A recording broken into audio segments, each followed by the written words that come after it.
Innal hamdalillah nahmaduhu wa nasta'inuhu wa nastaghfiruh wa na'udzu billahi min shururi anfusina wa min sayyiati a'malina may yahdihillahu fala mudhillalah wa may yudlilhu fala hadiyalah.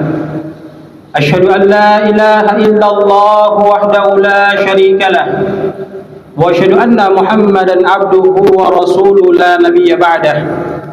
Faqala Allah subhanahu wa ta'ala fil Qur'anil Karim, a'udzu billahi minasy syaithanir rajim, ya ayyuhalladzina amanu taqullaha haqqa tuqatih wa la tamutunna illa wa antum muslimun. Ya ayuhan nasu taqu rabbakum alladzi khalaqakum min nafsin wahidah wa khalaqa minha zawjaha wa batha minhuma rijalan katsiran wa nisaa wattaqullaha alladzi tasaaluna bihi wal arham innallaha kana 'alaykum raqiba. Ya ayyuhalladzina amanu taqullaha wa qulu qawlan sadida yuslih lakum a'malakum wa yaghfir lakum dhunubakum wa may yuti'illaha wa rasulahu faqad faza fawzan 'azima. Amma ba'd, fa inna asdaqal hadis kitabullah wa ahsana hadi Muhammadin sallallahu alaihi wasallam wa syarral umuri muhdatsatuha wa kullu muhdatsatin bid'ah wa kullu bid'atin dhalalah wa kullu dhalalatin finnar. Hadirin kaum muslimin wa jumratal mukminin, jamaah salat Jumat Masjid Al-Ikhlas yang sama dirahmati dan dimuliakan Allah Subhanahu wa ta'ala. Pertama-tama mari kita memanjatkan puja puji syukur kita kehadirat Allah Subhanahu wa ta'ala, Rabb kita, Tuhan kita yang telah begitu banyak memberikan nikmat kepada kita, terkhususnya nikmat iman Islam yang masih Allah warnai dalam perjalanan kehidupan kita, sehingga dengan nikmat terbesar tersebut kita boleh dan mau melangkahkan kaki kita menuju ke tempat yang dimuliakan oleh Allah Subhanahu wa ta'ala dalam rangka berfastabiqul khairat, menghambakan diri kita kepada Allah Subhanahu wa ta'ala. Kita berdoa mudah-mudahan langkah kaki kita yang kanan mendatangkan pahala kepada diri kita, serta yang kiri menghapuskan dosa-dosa kita. Hadirin kaum muslimin wa jumratal mukminin, jamaah salat Jumat yang sama dirahmati dan dimuliakan Allah Subhanahu wa ta'ala. Mari bersalawat kepada junjungan kita Rasulullah Muhammad sallallahu alaihi wasallam. Semoga dengan selalu senantiasa membasahi lisan kita mengucapkan salawat kepada Nabi sallallahu alaihi wasallam akan menjadi jembatan kebahagiaan kepada diri kita, mengantarkan kita menuju ke surganya Allah Subhanahu wa ta'ala, mendapatkan syafaat daripada baginda Rasulullah Muhammad sallallahu alaihi wasallam karena kita mengamalkan apa yang disunnahkan, yang diperintahkan oleh baginda Rasul Muhammad sallallahu alaihi wasallam untuk kita kerjakan. Dan tidak pula kita lupa untuk meninggalkan perkara-perkara yang dilarang oleh baginda Rasul sallallahu alaihi wasallam, sehingga taat kepada Nabi terhadap perintahnya, kemudian menjauhi apa yang dilarang oleh baginda Rasul Muhammad sallallahu alaihi wasallam, mendatangkan satu kebahagiaan yang sempurna pada diri kita tatkala kita meninggalkan dunia ini. Hadirin kaum muslimin wa jumratal mukminin, jamaah salat Jumat Masjid Al-Ikhlas yang sama dirahmati dan dimuliakan Allah. Dari Abu Qatadah Al-Ansari, dia berkata bahwa Nabi sallallahu alaihi wasallam bersabda, wa su'ila an saumi yaumi Arafah faqal. Satu ketika Nabi sallallahu alaihi wasallam ditanya tentang apa faedah dan manfaat dia berpuasa puasa Arafah tersebut. Lalu Nabi sallallahu alaihi wasallam menjawab pertanyaannya dengan mengatakan, faqal yukaffiru sanatal madiyah wal baqiyah. Orang yang dia ketika bertemu di bulan tersebut kemudian dia melaksanakan puasa Arafah, maka Allah Subhanahu wa ta'ala akan menghapuskan dosanya tahun yang lalu dan tahun yang akan datang. Lantas Wa qala wa su'ila an saumi yaumi Asyura.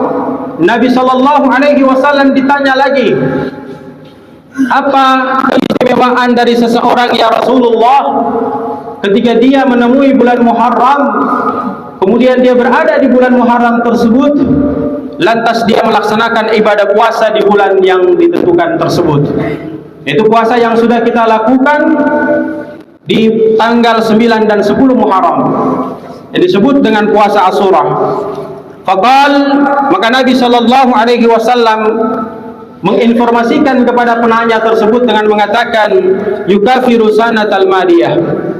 Orang yang dia menemui bulan Muharram tersebut, kemudian berada pada posisi tanggal 9 dan 10, lantas dia melaksanakan puasa di bulan itu, maka Allah subhanahu wa ta'ala akan menghapuskan dosanya tahun yang lalu.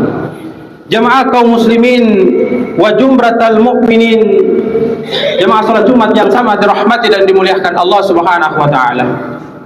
Pertanyaannya adalah, sudahkah kita mengamalkan sebuah amalan yang memiliki keistimewaan yang sangat luar biasa baru saja kita dengarkan? Kalaulah kita sudah mampu melaksanakannya, maka patutlah kita bersyukur kepada Allah, karena Allah telah memberikan kesempatan kepada kita untuk merebut kemuliaan tersebut. Kemudian bagi mereka yang belum sempat untuk mengambil kemuliaan yang disampaikan oleh baginda Rasul Muhammad sallallahu alaihi wasallam, apakah mereka harus bersedih?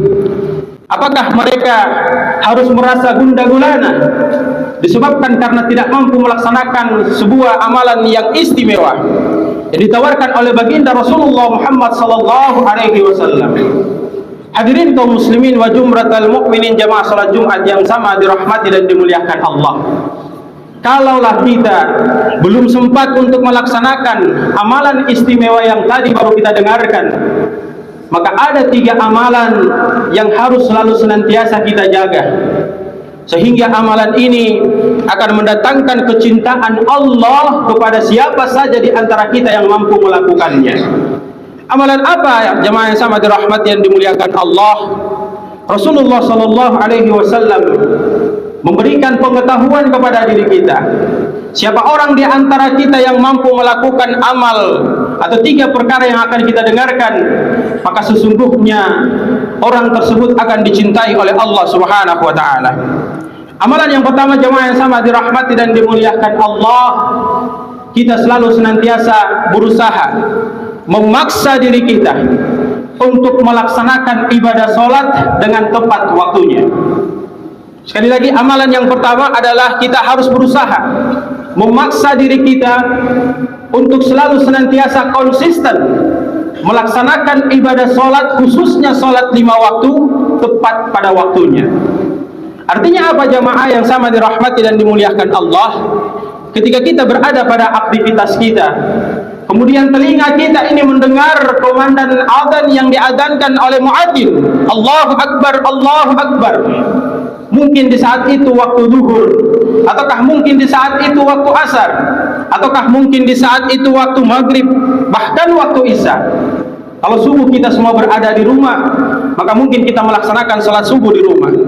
Maka apa yang harus kita lakukan jamaah yang sama dirahmati dan dimuliakan Allah?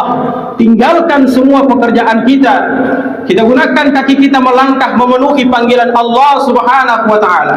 Sebab ini perintah daripada Nabi sallallahu alaihi wasallam kepada kita semua untuk selalu senantiasa harus menjaga salat 5 waktu tepat pada waktunya. Kita lihat hadis dari Nabi sallallahu alaihi wasallam yang menganjurkan kita untuk melaksanakan ibadah salat 5 waktu yang kita lakukan sehari semalam tepat pada waktunya. Dijelaskan oleh Nabi sallallahu alaihi wasallam dari Abdullah bin Umar radhiyallahu anhu, dia mengatakan Nabi sallallahu alaihi wasallam bersabda, "Man hafidha 'alaiha kanat lahu nuran." Barang siapa di antara kita yang dia mampu menjaga salat 5 waktu tepat pada waktunya, maka sesungguhnya dia telah mendapatkan cahaya dari Allah subhanahu wa ta'ala. Kemudian dijelaskan lagi, wa burhanan. Kemudian orang tersebut akan mendapatkan petunjuk daripada Allah Subhanahu wa taala tentang hal-hal yang sifatnya baik, yang nantinya akan mengantarkan dirinya untuk selalu senantiasa konsisten melakukan kebaikan. Kemudian Nabi sallallahu alaihi wasallam menjelaskan, wa najatu yaumal qiyamah. Maka dia akan diberi keselamatan oleh Allah Subhanahu wa taala tatkala dia kembali menghadap Allah pada hari kiamat. Wa man lam yuhafidhu 'alaiha, dan barang siapa di antara kita yang dia tidak mampu untuk menjaga daripada pelaksanaan salat 5 waktu tepat pada waktunya, lam yakun lahu nuran, maka sesungguhnya orang tersebut tidak akan diberikan cahaya oleh Allah Subhanahu wa taala. Kemudian wala burhanan, kemudian dia pun tidak diberikan petunjuk oleh Allah Subhanahu wa taala.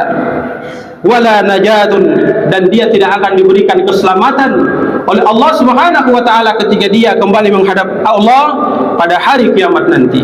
Wa kana yaumal qiyamah ma'a Qarun, dan orang-orang tersebut mereka ketika di hari kiamat nanti mereka akan dibangkitkan pertama bersama Qarun, wa Fir'aun, kemudian bersama Fir'aun, wa Haman, kemudian bersama Haman, wa Abi ibni Khalaf, dan kemudian bersama Ubay bin Khalaf.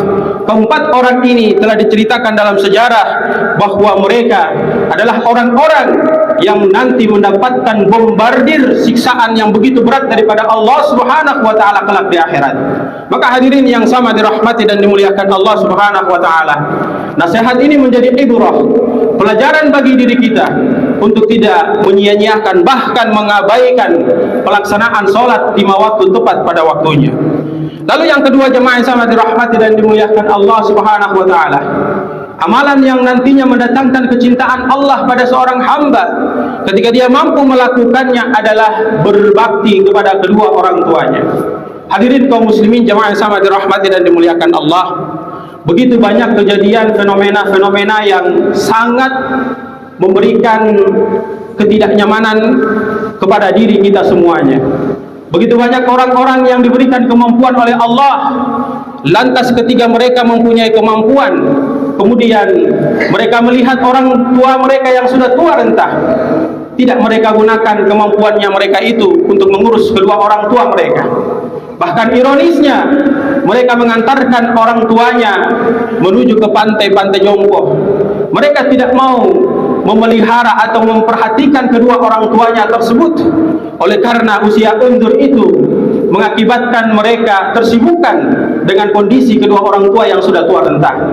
Hadirin kaum muslimin jemaah yang sama dirahmati dan dimuliakan Allah, demi Allah, sesungguhnya ketika kita mampu merawat kedua orang tua kita, maka itu adalah merupakan sebuah jalan yang terbaik yang Allah berikan kepada diri kita, jalan yang nantinya mengantarkan diri kita menuju kepada surganya Allah Subhanahu wa taala.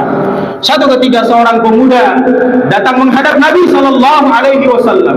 Kemudian dia ingin meminta izin kepada Rasul sallallahu alaihi wasallam. Dia meminta izin kepada Nabi sallallahu alaihi wasallam untuk berjihad di jalan Allah.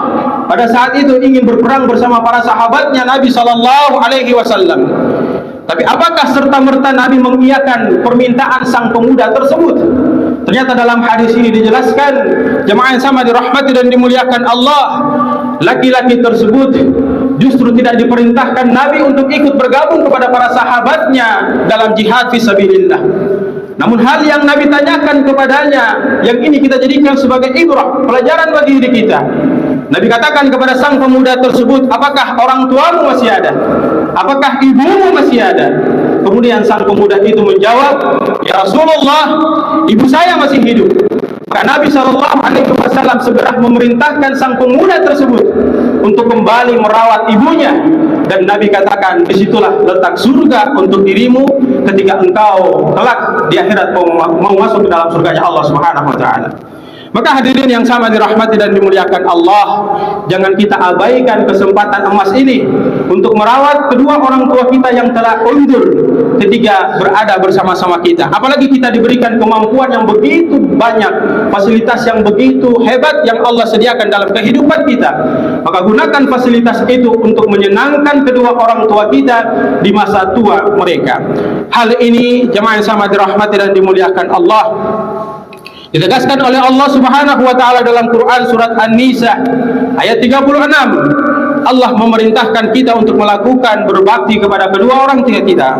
Wa'budullaha wa la tusyriku bihi syai'an wa bil walidaini ihsan. Sembahlah oleh kalian akan Allah Subhanahu wa taala, dan ingat, jangan sekali-kali kalian melakukan kesyirikan kepada Allah dalam penyembahan tersebut, dan berbuat baiklah kepada kedua orang tua kalian. Hadirin yang sama dirahmati dan dimuliakan Allah, kesepakatan jumhur ulama memberikan penafsiran pada ayat tersebut bahwa ketiga ayat itu menerangkan tentang perkara yang baru saja kita dengarkan, maka perkara itu sangat penting dan perlu mendapat perhatian yang khusus pada diri kita untuk menjaga kedua orang tua kita. Hadirin kaum muslimin wa jumratal mukminin jamaah salat Jumat yang sama dirahmati dan dimuliakan Allah Subhanahu wa taala. Lalu perkara yang ketiga, ketika kita mampu untuk mengamalkannya, maka insyaallah Allah akan memberikan kasih sayangnya kepada diri kita.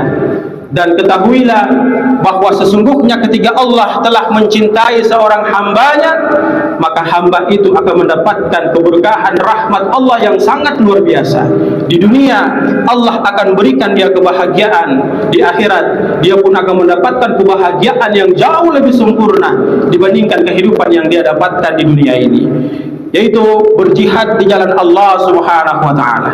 Berjihad ini jemaah yang sama dirahmati dan dimuliakan Allah tidak serta-merta mengajak kita untuk mengangkat pedang kita untuk berperang, tetapi berjihad memiliki makna yang luas, yang besar, yang harus kita ketahui secara bersama-sama. Bagi mereka yang telah Allah memfasilitasi diri mereka dengan harta yang berlimpah, maka gunakan hartanya untuk berjihad di jalan Allah Subhanahu wa taala. Bagi mereka yang Allah takdirkan untuk menjadi pemimpin, maka gunakan kepemimpinannya untuk berjihad di jalan Allah Subhanahu wa taala. Bagi mereka yang Allah Subhanahu wa taala berikan amanah kepada diri mereka untuk memimpin istri mereka, anak mereka, keluarga mereka, maka gunakan kepemimpinan itu untuk berjihad di jalan Allah Subhanahu wa taala, sehingga orientasinya setiap hari kita berpikir berfastabiqul khairat, berlomba-lomba terus-menerus melakukan kebaikan. Sebab itulah yang harus kita lakukan. Alladzi khalaqal mauta wal hayata liyabluwakum ayyukum ahsanu amala. Tidaklah Allah Subhanahu wa taala menjadikan hidup dan mati oleh bagi diri kita, kecuali hanya Allah mau melihat siapa di antara kita yang paling baik kualitas amal ibadahnya kepada Allah Subhanahu wa taala. Faman ya'mal mithqala dzarratin khairan yarah wa man ya'mal mithqala dzarratin syarran yarah. Ketahuilah bahwa sesungguhnya perkara-perkara yang kita lakukan, baik itu bersifat baik kemudian bersifat buruk, pasti dibalas oleh Allah Subhanahu wa taala. Siapa di antara kita melakukan kebaikan, dia istiqomah dengan kebaikan itu, insyaallah kebaikan itu akan membawa dirinya menuju kepada kebahagiaan. Siapa yang istiqomah dengan melakukan kejelekan, keburukan, dan tidak mau mengangkat dirinya untuk berubah terhadap keburukan yang dia lakukan, maka tunggulah azab Allah akan menimpa dirinya. Boleh jadi di dunia dia bahagia, tapi kelak di akhirat ketika dia tidak bertaubat kepada Allah, tidak meminta ampun kepada Allah, maka siksa Allah amat pedih akan datang kepada dirinya. Barakallahu li wal Qur'anil azim wa nafa'ani bima ayati wa dzikril hakim. Aqulu qouli hadza wastaghfirullah innallaha ghafurur rahim.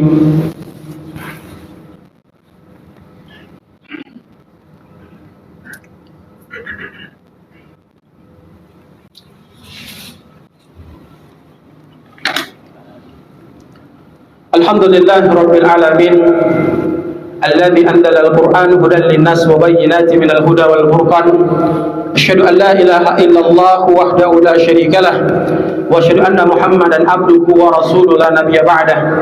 Faqala Allah subhanahu wa ta'ala fil Qur'anil Karim, a'udzu billahi minasy syaithanir rajim, ya ayyuhalladzina amanu taqullaha haqqa tuqatih wa la tamutunna illa wa antum muslimun. Faqala Rasul sallallahu alaihi wasallam, ittaqillaha haitsu ma kunta. Hadirin kaum muslimin jamaah salat Jumat wa jumratul mukminin Masjid Al-Ikhlas Mall Kota Kasablanka yang sangat dirahmati dan dimuliakan oleh Allah Subhanahu wa taala. Pada ayat di atas Allah Subhanahu wa taala memberikan pesan kepada kita, wahai orang-orang yang beriman, janganlah kamu mati sebelum kamu memiliki amal soleh, perbuatan-perbuatan baik yang banyak. Artinya apa? Memberikan informasi kepada kita agar selalu senantiasa waspada terhadap kehidupan yang kita jalani. Kita yang hadir di sini, tidak ada satupun manusia yang mengetahui bagaimana dan kondisi apa dia diwafatkan oleh Allah Subhanahu wa taala. Maka Nabi mewanti-wanti kita dengan sabdanya, innamal a'malu bil khawatim, bahwa sesungguhnya kematian kita adalah merupakan jalan penentu yang memberi tanda kepada diri kita mau mendapatkan kebahagiaan ataukah mau mendapatkan kesengsaraan.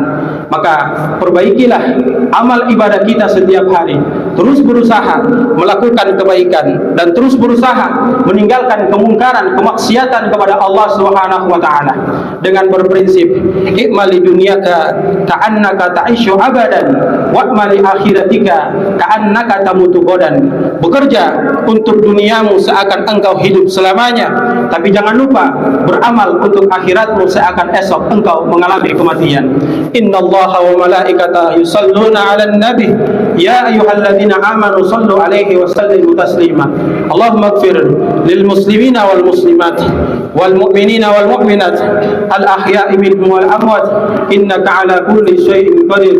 Rabbana zalamna anfusana wa illam taghfir lana wa tarhamna lanakunanna minal khasirin. Rabbana zalamna anfusana wa illam taghfir lana wa tarhamna lanakunanna minal khasirin.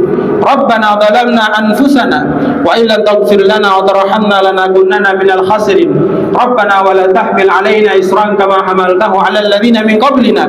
Rabbana wa la tuhammilna ma la taqata lana bih wa'fu 'anna waghfir lana warhamna anta maulana fansurna 'alal qaumil kafirin. Rabbana ighfir lana wa liwalidayna warhamhuma kama rabbayana shighara. Rabbana atina fid dunya hasanah wa fil akhirati hasanah wa qina adzabannar. Subhana rabbika rabbil izzati amma yasifun wa salamun alal mursalin walhamdulillahi rabbil alamin. Aqimis shalah.